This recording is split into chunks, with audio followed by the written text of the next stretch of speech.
Hello students, welcome back to our video lecture series on the subject Traffic Engineering. I am Mohammad Yusuf Sheikh Amir, Assistant Professor. So this is the video lecture number 3rd on the chapter Fundamentals of Traffic Engineering. So these are the points those we have discussed previously. What is that one?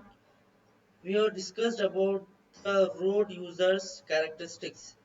So students, can anyone define the what are the road user characteristics?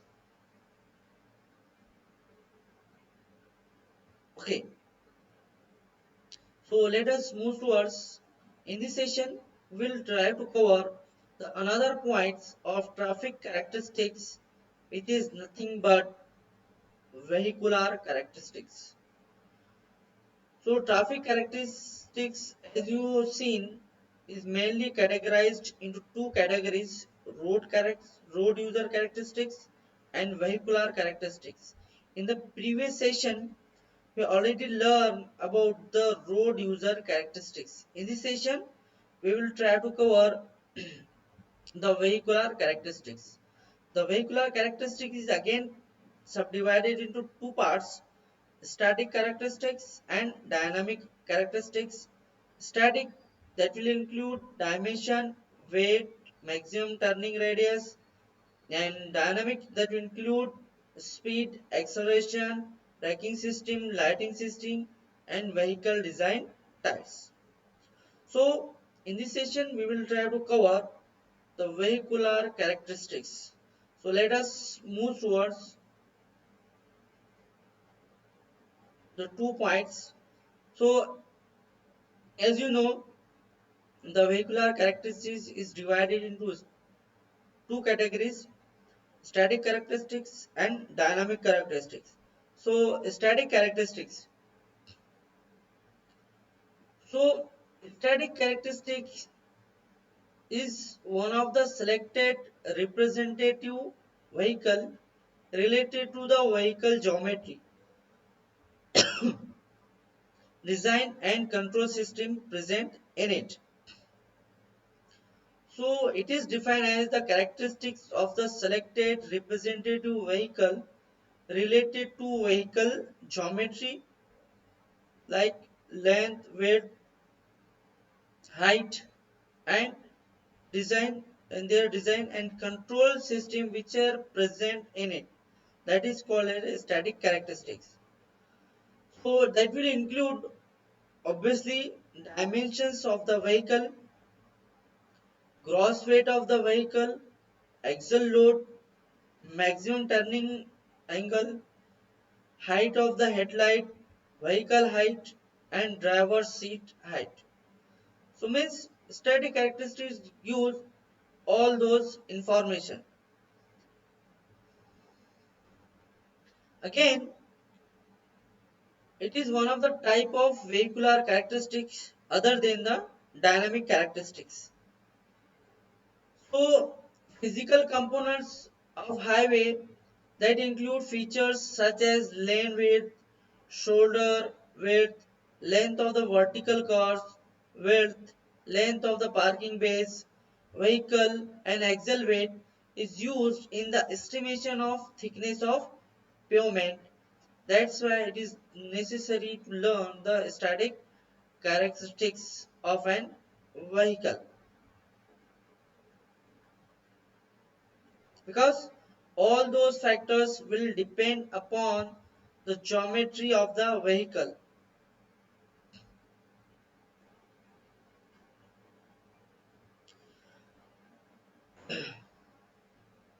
So in this session, as you are seeing here the diagram, type 2, as you are seeing here, type 3, type 2 S1, type 2 S2.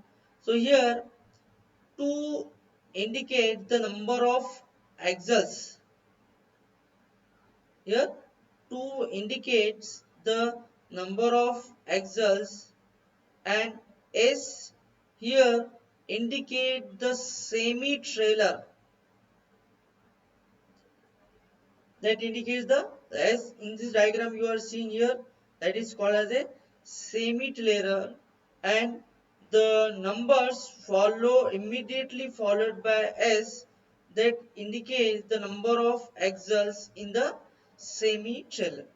So if I here consider the example of type 3, that means it have 3 axles, and in semi trailer it have 1 axle. So as you are seeing here 3 axles are you seeing, and in the semi trailer you are seeing only 1 axle. The meaning of that type 3 S1. So in this diagram you are seeing the different types of vehicles depending upon the IRC recommendations. So before that, as in the static characteristic, you should have the knowledge of various geometry of vehicle like width, length and height, so that you can easily design the pavement.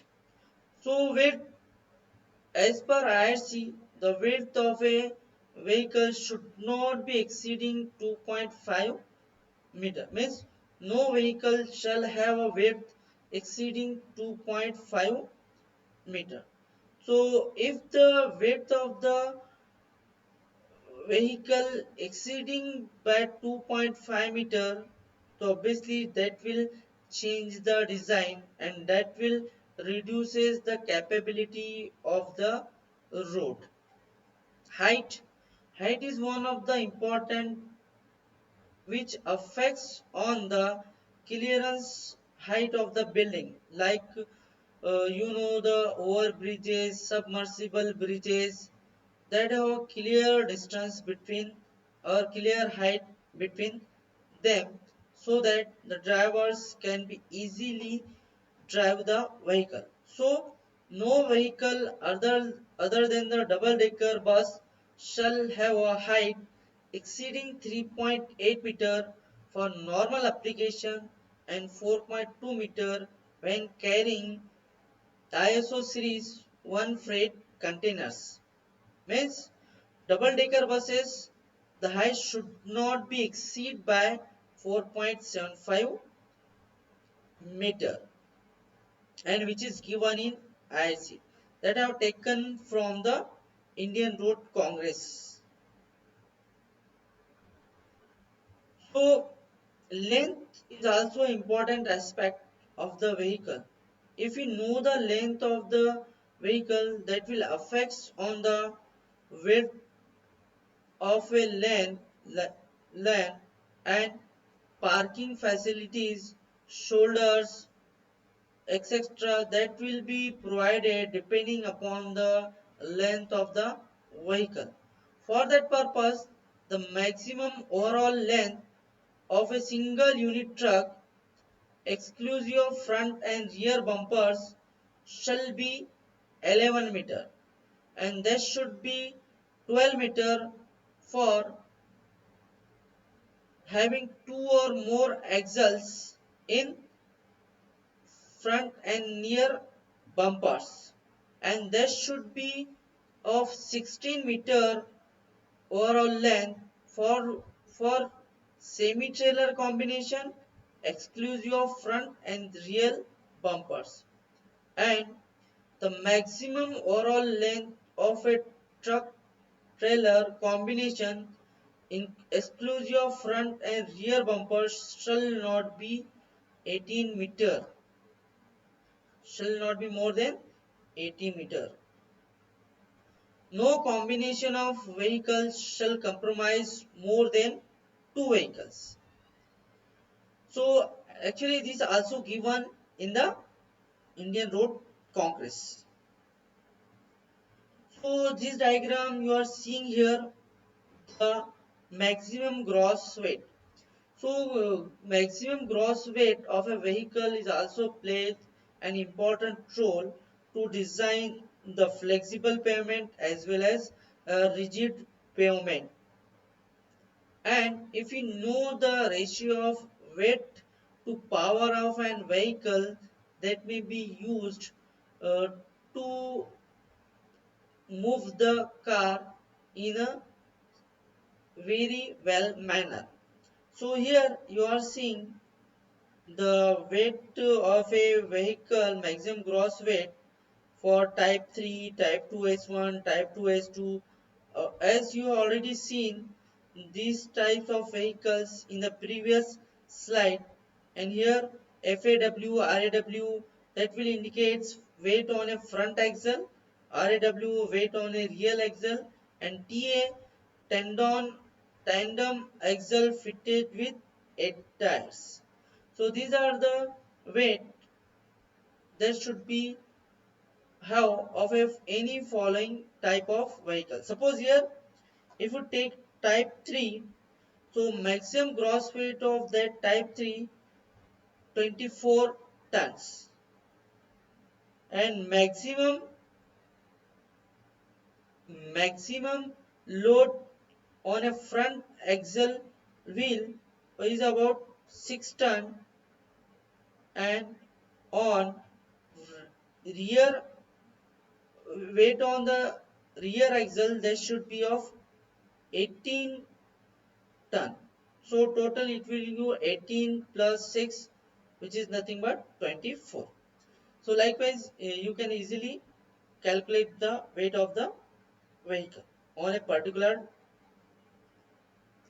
type. So students, can anyone define the static characteristics, okay, about gross weight, about their width, height and length? Can anyone? Can you recommend the IRC limitations for that one? Okay. So let us move towards dynamic characteristics. Dynamic means which is in motion. So dynamic characteristics that affect road design, and it will include speed, acceleration and braking characteristics. Means the body or vehicle is in a motion. And you know the speed, acceleration and resistance are important factors governing the geometric design. You are most of them you are using the bike, and you are driving the bike with different speeds. Some about 3 kilometer per 30 kilometer per hour, 40 kilometer per hour, sometimes 70 kilometer per hour, and sometimes 100 kilometer per hour. You are driving your bike. So it is the most important factor: speed, acceleration, and resistance, which affects on the geometric design. Means the if the road is of good quality, your speed of a vehicle more. If it is not good quality, your speed will be less. Automatically, you are using that one. So the speed and acceleration of vehicle are dependent upon the power of engine. You know that will depend upon the power of engine also. So dynamic characteristics is also, you know, the speed of the vehicle, because it is the one of the important aspect, and the speed of the vehicle that will affects on sight distance. You know the sight distance which is necessary to see an object in front of a vehicle. Super elevation, as you are seeing on the curved surface, the super elevation provided, and capacity of traffic and length of transition curve and limiting radius on horizontal curve. As you learn length of transition curve and limiting radius on horizontal curve in the surveying you already learn, and the most it will affect on the width of pavement. So students, these are the some points that we have discussed in this session. So can anyone tell me about what are the dynamic characteristics of an vehicle? Anyone? Okay. So these are the some expertise questions at the end of this session. What are explain static characteristics and you to explain the dynamic characteristics. Hope students you understand all those points in a very well manner, and I think this is sufficient for this session, and in the next session we will try to cover the another points of this chapter.